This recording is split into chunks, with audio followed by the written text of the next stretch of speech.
Welcome to Atop the Fourth Wall, where bad comics burn. And today we're going to be going back to Event Comics Month, where wait. What show are we in? This is the Comics and Cinema Club, man.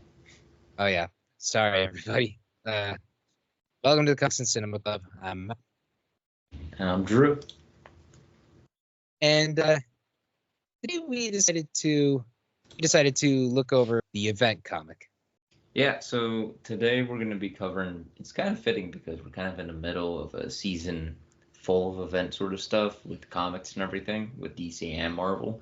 But we decided that we go ahead and start talking about event comics because event comics used to be big deals. They used to have an impact. And nowadays it's sort of pick and choose. Some are good, some are not.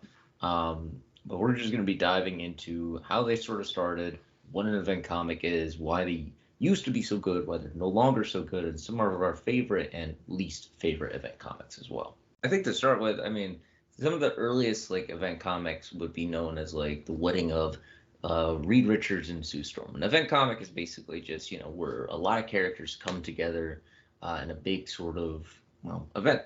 And the event can be anything. A lot of the times the events are like world-ending stakes. It's like a big crossover for something like Secret Wars or DC, Infinite Crisis, or whatever crisis they have going on, or Civil War or other stuff like that. World War Hulk, other things along those lines. But other times too, they can be really simple storylines as well, like the wedding of Batman and Catwoman, and wedding, like I said, Reed and Sue Storm, and some other stuff as well that they've tried to implement over the years too. Yeah, event comics used to be a major thing. Time was whenever it would come around, it would have like a big impact on everything around them. It used to be we would be feeling their effects for like years and years, and it would take a few years to get to the next one. So what we wanted to do today was to sort of go over kind of the history of them, like Drew just did, and then ask a major question: why do they not hit as hard as they used to anymore? And there are a couple of reasons for that, but I think that the biggest reason is there are too damn many. Yeah, there really are too many of them. And I think that what it used to be is, I think Matt was mentioning this earlier, there would only be a few every now and then. You'd have one like every year, every 2 years, every now and then it would pop up. It kind of started, and funny enough, 1984, I think it was, when the Secret Wars came out for Marvel. And Secret Wars was a big crossover event. A lot of heroes were pulled to compete and fight one another for the Beyonder. And then Crisis on Infinite Earths came out a year later by DC. And Crisis on Infinite Earths was basically a bunch of heroes banding together from alternate realities to fight the Anti-Monitor.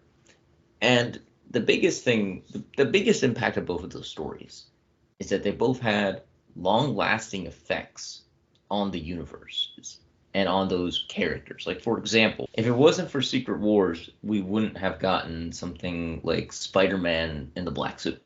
The symbiote saga never would have happened if it was not for Secret Wars, because that's where Venom, the symbiote, came about. And then along with that, we never would have gotten, with Crisis on Infinite Earths, we never would have gotten the way that DC is now. That's how big of an impact Crisis on Infinite Earths had on the DC universe. It was literally a reset point and a place to start over, because everything that was before Crisis became then pre-Crisis, and everything after that we are in right now is the post-Crisis era.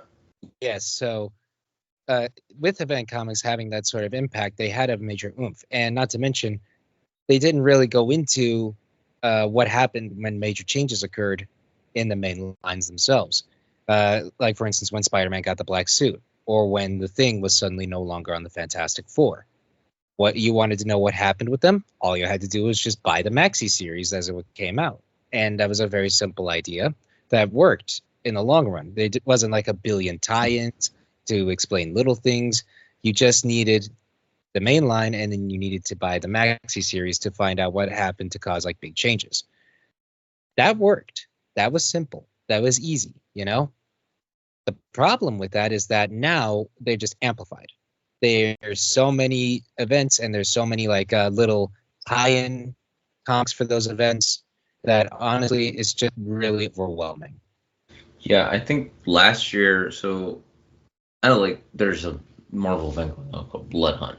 And Blood Hunt has like 16 different tie-in issues and like 16 little mini-series are coming out of it. And then a few years before, or rather like last year, there was a huge event comic that happened that had a lot of tie-ins too. It also depends because sometimes they're just tie-in comics, like mini-series that come out of it, and sometimes too, it's like, larger, just tying into ongoing series or one-shots. The annoying thing to me though about that too, sometimes after these event comics, people will be like, "Oh, cool! So these characters have changed. We're going to explore that change and explore what makes these characters different now in a five-issue miniseries." And it's Hmm. just kind of like, to me, if you are doing that kind of change, explore it in an ongoing. Don't just make it like a mini series, because then like you have such a cool idea and you're just going to drop the ball with it. And that can also apply to event comics, because a lot of event comics just have the habit of, oh, we have these really cool ideas, but we're going to cram it into like a six issue sort of event. And then at the end of that 4 to 6 issue event, everything's going to be reverted back to the same status quo in like a year or so. Yeah, to tie into that, what Drew just said, uh, the part of the reason for that is another uh, sample of another example or problem that comes from there being too many. With there being too many, in turn, doesn't allow for the impact of the ones that come before to really set in, to really sink in. It doesn't allow for them to be really felt anymore. Take, for instance, AXE. That was a whole thing that came about just a while back. What the heck happened in it? I don't Yeah. know, because nothing about it was really explored. And then take, for instance, one that I really enjoy that came out recently, Devil's Reign. Devil's Reign was good. It also had a few tie-ins and spin-offs that come from it, like a new Thunderbolts run. And it had supposedly big consequences with the whole anti-vigilante law. Okay, cool. Let's explore this. Nope. The Thunderbolts get like a 5 issue mini, just like he said, and we don't really get to explore the impact of Kingpin's new law outlawing vigilantes because it's barely mentioned. It's only mentioned like once or twice in a few other books, and that's about it.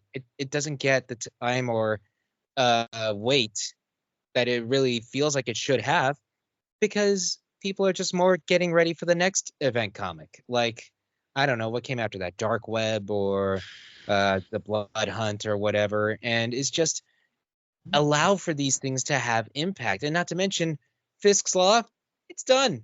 It got freaking undone and repealed in Spider-Man. So again, there's just enough time for impact, I feel. It was also such a small way that they undid everything too with that, with Fisk's Law and everything, because it was literally just snap your fingers and it's over. It was a quick mention, and that was another thing that also like that event comic, the one that he was mentioning.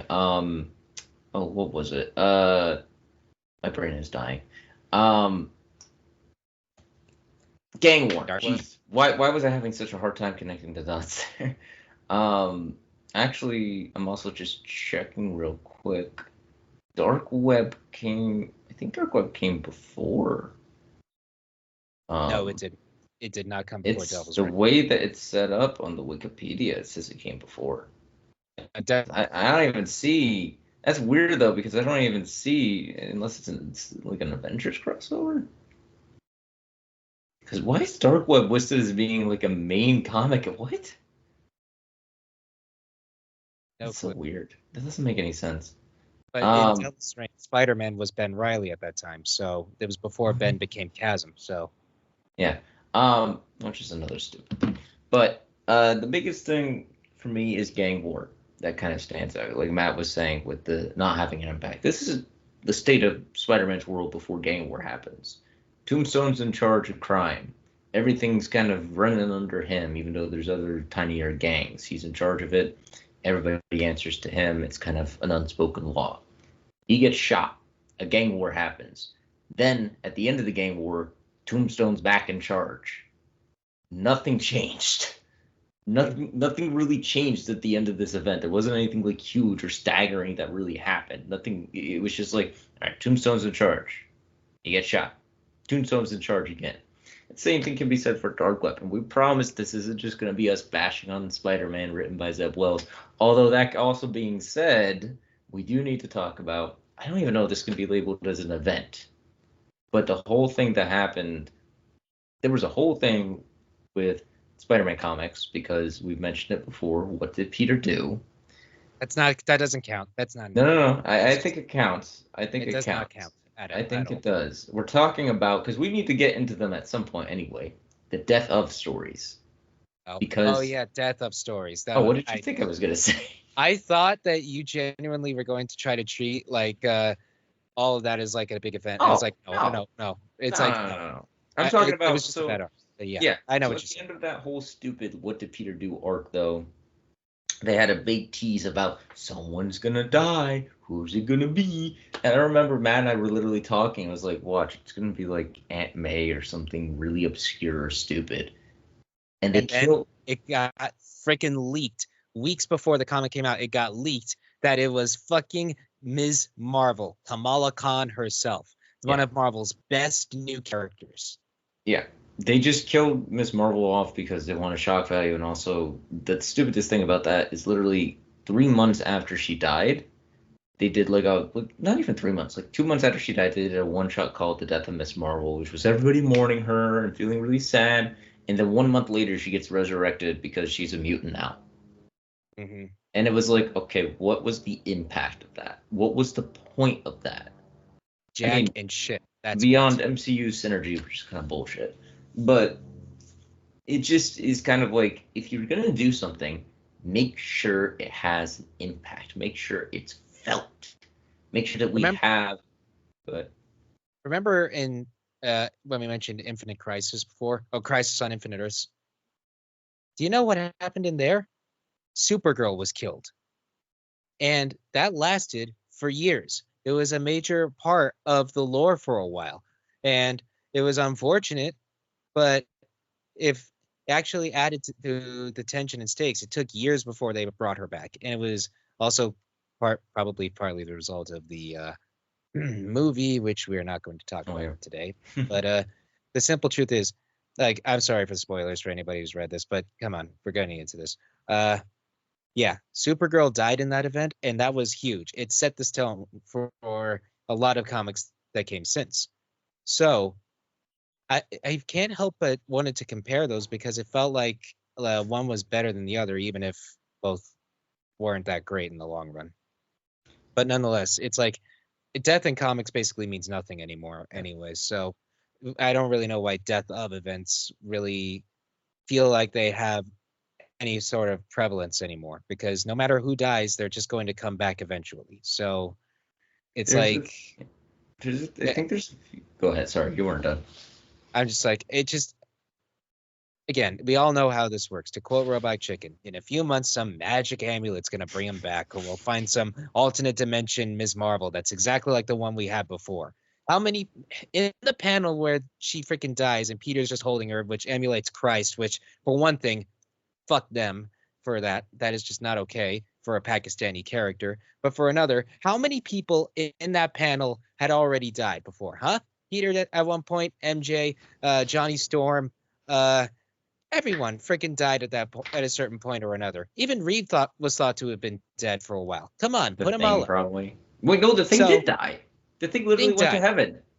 Yeah, that too. So forgive me for not buying the death of Ms. Marvel and not mourning what seems very shallow and superficial at this point. But I am just done scattering ashes on some stupid planet or attending wakes or funerals when it's just going to be undone. So let's just stop with the death of events, okay? Yeah. Let's just knock them all off. Death of events, I think the two main reasons are partly Marvel and DC related. Because like Matt said, Crisis on Infinite Earths, like it literally was the death of like everyone and everything. And they made a big deal about it. And like not everybody came back. You ever wonder why in the Justice League animated show that came out in like the late 90s, early 2000s, why Wally West was the Flash? Because Barry Allen had been dead ever since the 80s. He literally died in that event, and they decided we're not going to bring him back. Wally's going to be the Flash. He's going to keep being the Flash. And that was a good sort of development for him, too, and it's why, in my opinion, Wally West is the best Flash. But also, I just love him. I didn't always. I was a Barry guy, but now I really like Wally. But it can also be applied to death of events in Marvel, because the death of events started with the death of Captain Marvel.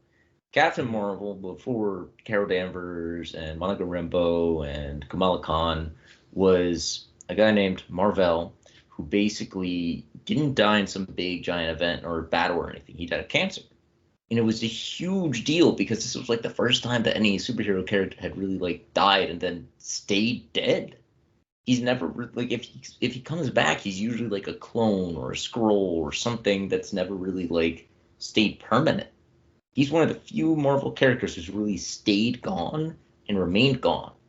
But ever since then, whenever they do a death of event, it just feels, for the most part, a little loose and really weak because we know they're all going to be back. We know they'll be back in like 15, 20 issues, and that's going to be the end of it. Even something as good as like the death of, I think it was called Death of a Dream, or it was the death of Captain America, which was a huge run by Ed Brubaker during his fantastic Captain America run.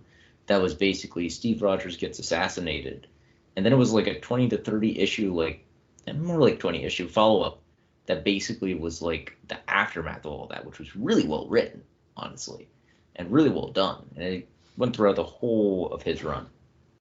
But, you know, nowadays they just feel weak and they feel pointless. The other thing with events, too, is done right, like we were saying, you can really have an impact and change characters for the better. Like, I mean, I'm just thinking, well, for example, let me say the death of Captain America. It made Bucky Barnes, Winter Soldier, into Captain America. It continued his arc and changed him for the better, honestly. But in contrast, you have an event called Identity Crisis, which made someone really edgy and just overly dark. And I'm just gonna say it. We have a bit of a trigger warning coming up. Basically, if you don't know who Dr. Light is, Dr. Light was a villain in DC Comics, primarily of the Teen Titans, which makes it even creepier. Who basically, you know, he was kind of a goofball. He was one of the like lower tier guys who nobody really took seriously. Identity Crisis was a big event that was meant to be like a murder mystery. They didn't really do the murder mystery that well. It basically was the death of Elongated Man's wife, Jean. I think it was Jean. I could be wrong. No, Sue. Sue. It was Sue. What? No, it was Sue Dibney. Oh. Yeah, I messed up. Sue Dibney, who was killed in a very brutal way, and it gets revealed that Dr. Light may be responsible, and then it gets revealed that Dr. Light years ago had assaulted Sue Dibney, and just assaulted her in not a great way, and basically it led to the DC heroes deciding, oh, we're gonna erase his memories so he doesn't remember that. And in turn, they fucked with his brain so much that he became the doddering idiot that he is nowadays. But that had huge consequences in general for a lot of DC heroes and a lot of DC characters, because a lot of other shit came out of that. And then got revealed it was like the Atom's wife, Jean, who like was responsible for all the death and destruction and mayhem, and it wasn't really well executed or really well done. And that's sort of another thing that can come out of events, though, is that the characters can be changed in a way that's not for the better. Yeah. Can come across as being. Yeah. Oh, sorry. No, go ahead. Identity Crisis was noted by comic historians as being the beginning of like a real edgy period for comic books. So after that came about Civil War. And Civil War, and after that, all that came with Civil War. And that in turn was very similar. It was edgy, it was brutal, it was dark, it was needlessly complicated, and that in turn left a big impact, sure, but it wasn't for the better. It was very much for the worse. It left a very bad mark on several of the characters that were involved in it, especially Captain America and Iron Man. And subsequent events had to deal with the fallout of that, because from Civil War came about Secret Invasion, which led to Dark Reign, which led to Siege, which in turn is a whole story. It's like that whole little time period in Marvel just sort of was just one continuous series So Identity Crisis is partly to blame for that. A lot of historians agree because it's just that brutal, that dark, and had that much of an impact on things. So, uh, personally, I don't know how true that is. I kind of blame more Ultimate Comics, the original Ultimate Universe, for how dark Civil War was, but that's neither here nor there. And yeah, Yeah. Civil War also led to like the create. Well, Dark Reign. Dark Reign was an interesting event because Dark Reign was like the villains kind of win and they take over and everything, and that was kind of cool.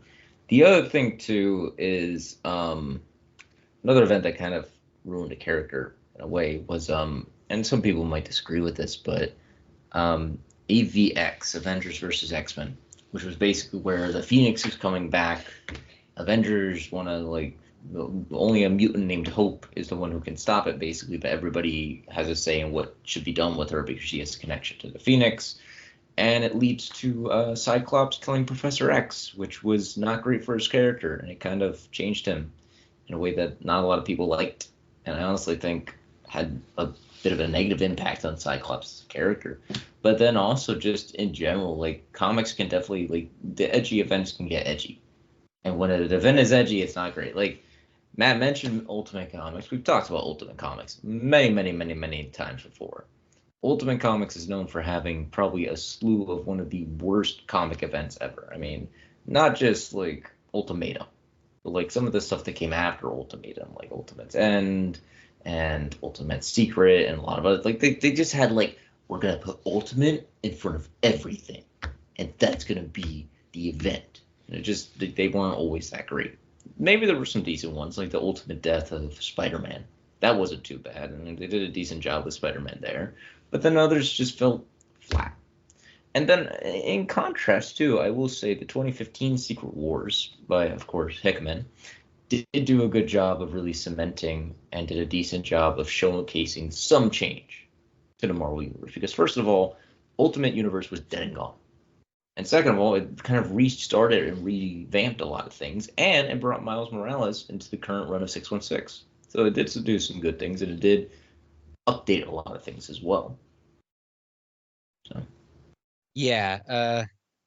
Again, impact was like a huge part of what made event comics so special. But now, who cares when they happen? Like, take for instance the Kotati event, whatever that was, Empire with the Y, just to make it special. Like, granted, that had the excuse of COVID at the time because COVID was starting to take hold when that came about. But like, tell me one thing that came about from that. Tell me one thing that happened as a result of that event. I can't begin to tell you because there's just it left that little of an impact. And then take for instance, War of the Realms. War of the Realms was good. It was fine. It was a decent one, but a lot of plot elements were tied to tie-ins for one thing, and for another, it left an actual impact. But how much did we get to really explore it before we were on to the next big event, Absolute Carnage, and then after that, King in Black, and then after that, Devil's Reign. It's just like there are so many. Again, this is the part of the problem that I keep coming back to. There are so many events. There are either so many events for individual characters, for individual teams, or for the main world as a whole that ultimately so many of them just fall flat and don't leave that much of an impact. Not where anywhere near the kind of impact that they used to, at the very least for Marvel. And then DC, at the very least, very recently, had Dark Crisis, and that was okay. And then after that, things they had a sort of revamp with DC, Dawn of DC, and after that, it actually felt like it was like the impact of that was being explored, especially with characters like Nightwing and Superman and all that. And so, at the very least, DC seems to have things under control. And granted, they do still have a lot of events, but they were building up to things like Absolute Power. So things still felt connected. But with Marvel, they really need to step up their game, or by that I'm dialed. You know? Yeah. DC had a sort of like two periods where they were doing not so great with the whole New 52 stuff. They had some good runs, but also events in that weren't always that great. Probably one of the better events to come out of New 52 would be the Court of Owls event. And maybe, Forever Evil, actually. I really enjoyed it. Forever Evil was basically like the crime syndicate of Earth 3 comes to Earth Prime, and all the heroes, or most of the heroes, are MIA. The Justice League's MIA. So Lex Luthor has to assemble like a anti-Justice League, like a Legion of Doom, basically, to take them all on. And it has a great development for Lex Luthor. It brought in a cool version, like an interesting version of Bizarro, Captain Cold, Black Manta, Black Adam, bunch of Sinestro, a bunch of other characters too, which was a really fun arc. But then Rebirth happened, and Rebirth had some decent runs in it too, and some decent events. The problems with Rebirth really started though with a event called Heroes in Crisis. And Heroes in Crisis really leaned into shock value. And the reason why people don't like Heroes in Crisis is because it all kind of ties back to New 52. New 52 erased a character people loved, Wally West, who I mentioned before. Wally West was essentially wiped from New 52 and replaced with a younger version of himself, who was then called Wallace West, who was also a good character. Honestly, he's a solid character, but I mean, it wasn't Wally, which a lot of people didn't like. Wally did come back with Rebirth, but when he finally came back, like 2 years after his return, they decided, okay, we're gonna do this event called Heroes in Crisis, which is basically gonna kill off a whole bunch of characters like Roy Harper, Red Arrow, Arsenal, who everybody also loves, and a bunch of other characters too.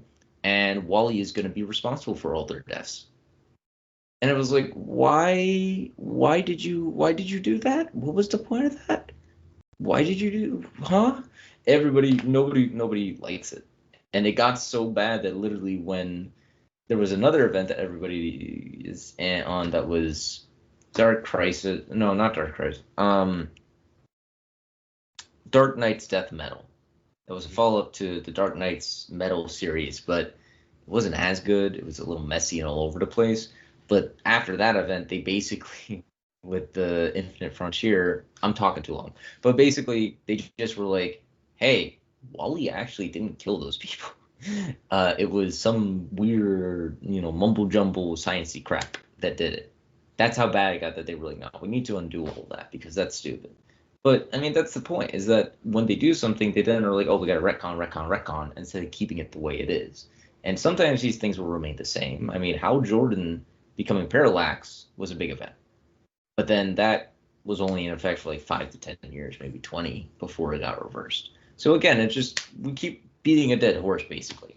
But at the end of the day, it all comes down to, consistency with the characters, and also how big of an impact are you going to have? And are you just doing it for shock value, or are you doing it because it actually matters to the story and to the characters? Which in turn makes us ask, well, how is there an order of way that we can fix this? And I think that the main answer that I think a lot of people can agree with would be dial back. If you want, dial back the amount of them coming out, dial back how far you want to take them, and amp up their importance. Actually give them time to leave a lasting effect that can be for the better. Like, because we can talk smack about all the bad events all the long day. We do have ones that we really like. So, Drew, I want to ask you, what's an event that you really love? What's one of your favorite events from either Marvel or DC? I'm trying really hard to think of DC ones that I really like. I have a lot of Marvel ones. I got like top 3 or 4 that I really want to dive into. I'll try and do 2 and 2. So, starting with Marvel, I have an older event that I really like and a newer event I really like. And it's kind of ironic about the newer event, but the older event I really like is Annihilation. I mentioned in our last video when we talked about the Fantastic Four, I really like Annihilus as a villain. This is where my love for Annihilus comes from. Because this Annihilation is basically a whole story about how the Annihilus is invading the outer space from the negative zone. And it had huge ramifications on everything. And literally, while everything was happening, like on Earth with Civil War, this is what was happening on a galactic scale. Like, Annihilus was invading, everybody was in disarray. It put Nova into the forefront, which was really cool. It had a different, like, people look at Peter Quill nowadays, it's like, oh, he's Star-Lord, he's this funny, goofy guy. Peter Quill was not always like that. I don't think people realize that. Like, this run really showcases him as not being that Star-Lord character. And then it had good stuff with Drax and Thanos and some other things. Galactus had a cool final fight between Nova and Annihilus. Plus, it put characters like Ronan and the Super Skrull into focus, which I was like, really, Ronan? But he actually ends up having a great character arc and moments in that. So in general, Annihilation is such a cool storyline, and it's huge, it's massive, but it's so well executed. And then the other one, more recently, and it's ironic because it's a Death of. But the reason why I like this so much is because it knows that it feels like it's recognizing Death of events are dumb, but we're still going to have fun with this. And it was the death of Doctor Strange. The death of Doctor Strange, as it sounds, killed Doctor Strange. But it did it in a murder mystery kind of way. I'm not going to spoil everything. I might be a little biased because it's written by one of my favorite writers in Marvel and comics in general right now, Jed MacKay. But basically, the way that this comic goes about it is it starts the very first issue with Doctor Strange dying. And then it reveals Doctor Strange had a contingency that has a sliver of his younger self come back to solve his own murder. And I was just like, okay, this is kind of cool. And, you know, it ends and it's kind of like implying he's going to come back, but it passes the mantle onto his wife, Clea Strange, for a little bit before Clea then he comes back in like 10 issues after her run. He wasn't gone for very long, but as far as events go, it was still pretty fun and pretty cool and well put together.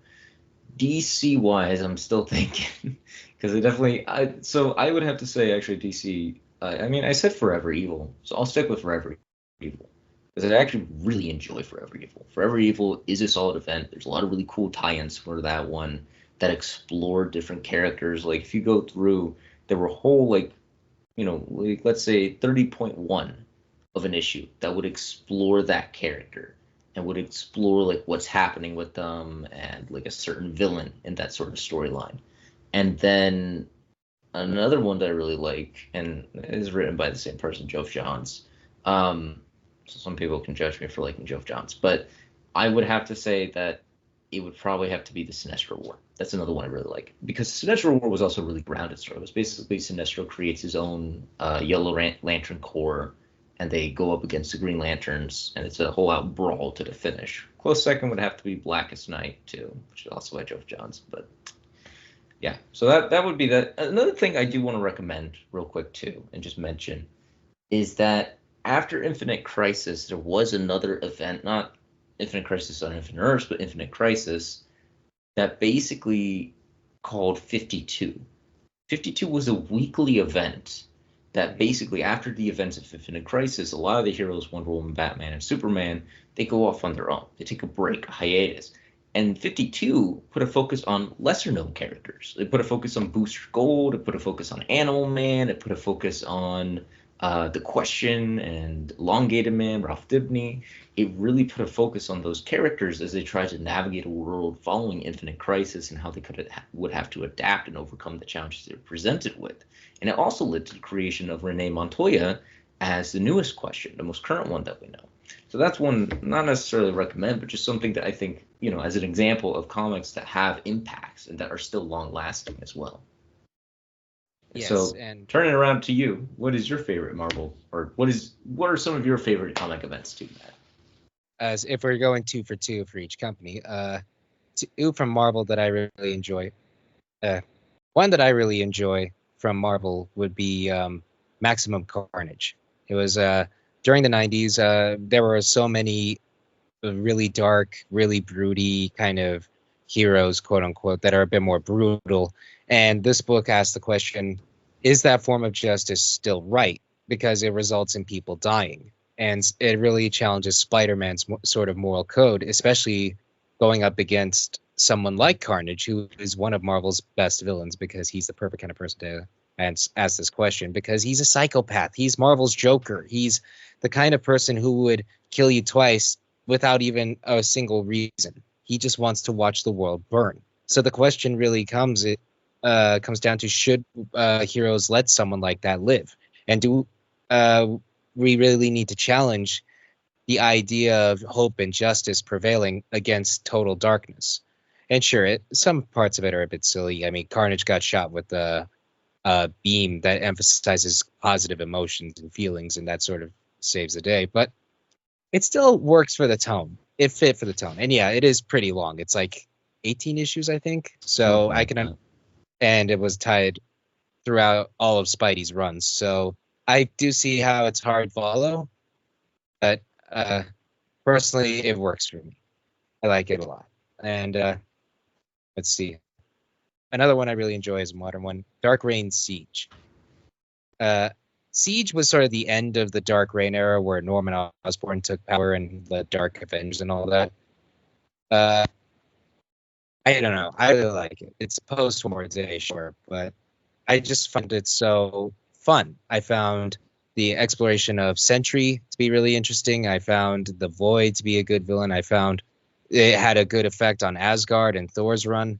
And I don't know. I just like seeing bad guys taken down in big events bad. You know what I mean? Yeah. And some from DC. Also, you really like World War. Not trying to interject, but World War Hulk is another one. World War Hulk, also a really good one. I really enjoyed that one too. I probably should have said that instead of Siege because it explored how far Hulk can go when he's truly on another level angry, and the kind of effects that it can have, and also called out the bullshit of the Illuminati and all their hypocritical nonsense. So I love that. If you don't have 2 for 2 with DC, don't worry about it. I'm just trying to think because I'm sure there are ones I like. Does Last Son of Krypton count? I don't know. Does it have like a lot of tie-ins or? No, but it was a big sort of moment for Superman, and it did have other characters. So I don't know. You know what? I'm just gonna call it. I'm just gonna say it. Last Son of Krypton. It was a older one. It was sort of the reintroduction of Zod for the post-Crisis world, and it introduced Lore Zod, and it was just so fun. It was really cool. Really explored a whole lot of stuff for Superman, including the idea of him not being the last son of Krypton and all that. So that I really enjoy. And Long Halloween doesn't count, right? No, it does not. So Long Halloween. So that's like a mini. Long Halloween is like a 12-issue book. Okay, so that doesn't count. That's another great comic. There's a lot of DC like smaller events that. First of all, there's a lot of event comics we have not touched on it like at all. Mm-hmm. Like Death of Superman is an event comic. Nightfall is an event comic. Like these are huge, massive like events that happen, but they count as event comics. They're just sort of their own contained thing. Batman No Man's Land, a lot of other stuff. We mentioned Blackest Night. A couple other events are huge in that regard. There's a lot of really good comics events. There's just so many, like we were saying, to try and keep track of. Hard to really pick one with DC because again, there are so many.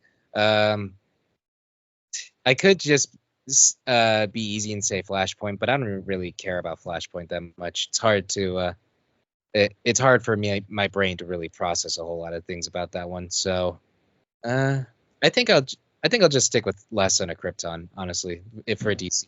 That's like, it's a good series. It's big. It has a big impact. You feel its weight afterwards. So I think I'll just stick with that, even if it doesn't really count. Like I'm sure some ones I say, oh, it's like Long Halloween, that doesn't count, but it counts for me. Okay.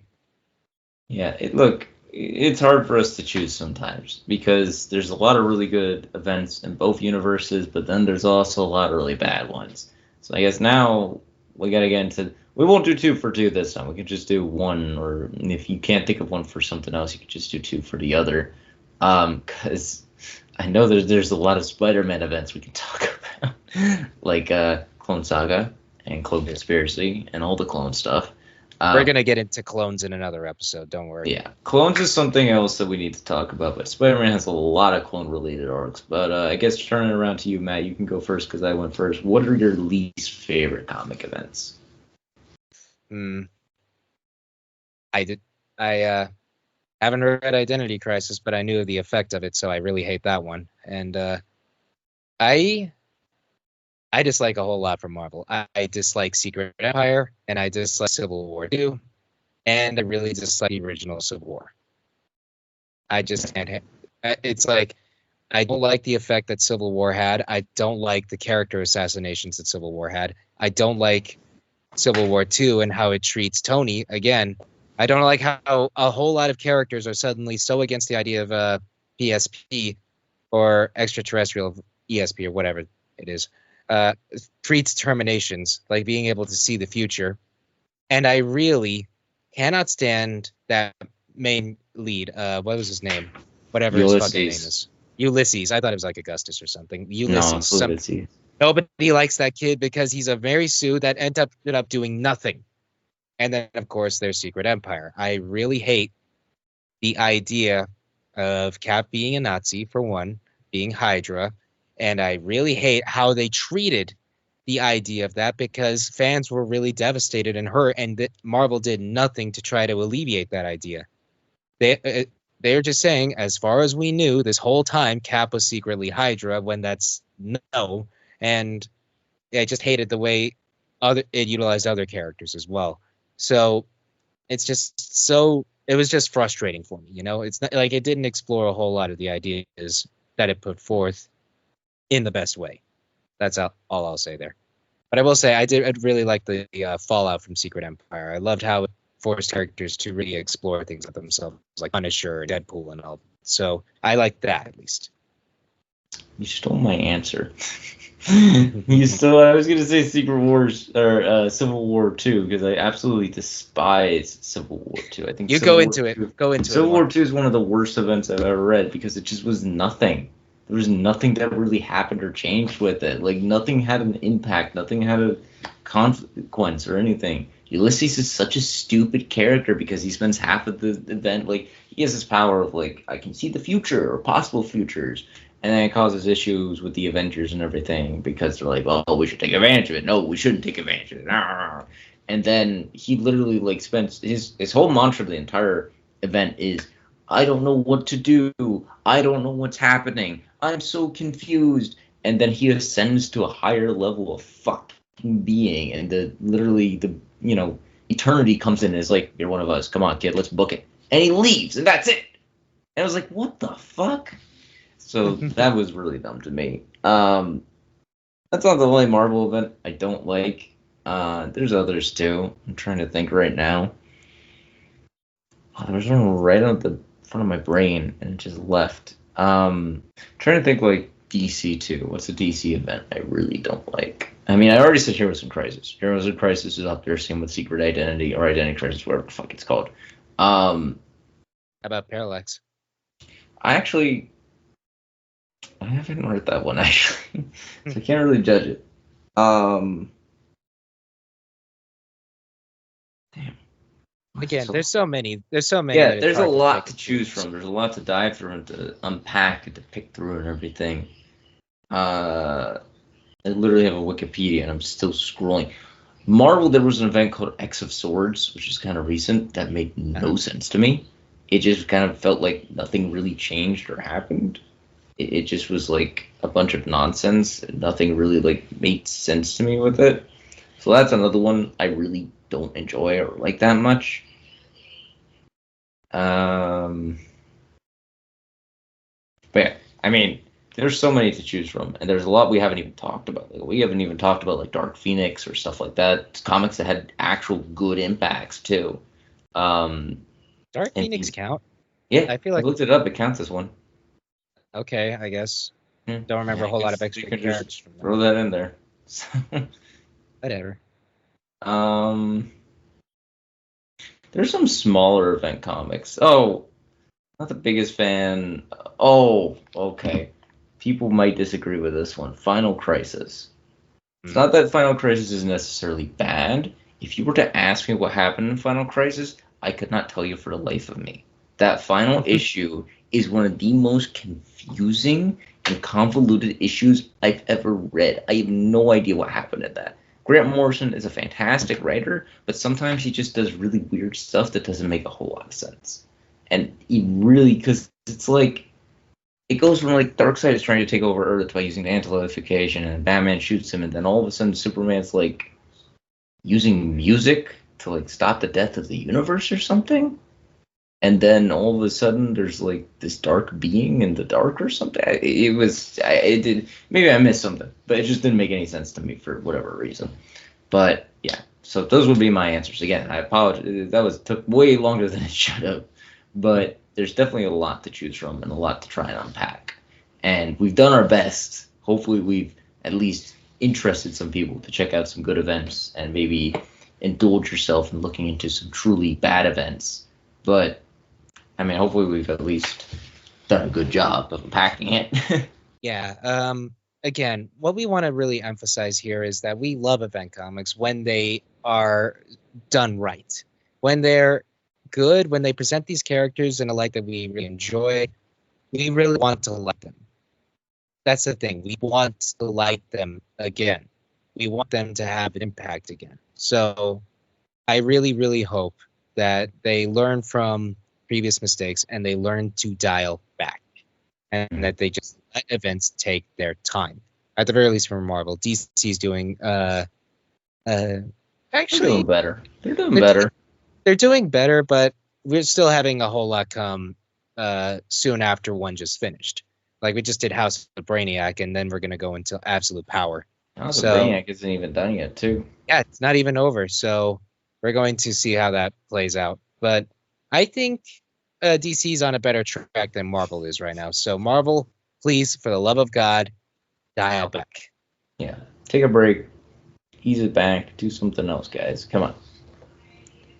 But I think that is gonna call it for us today before we keep diving into anything else or anything more.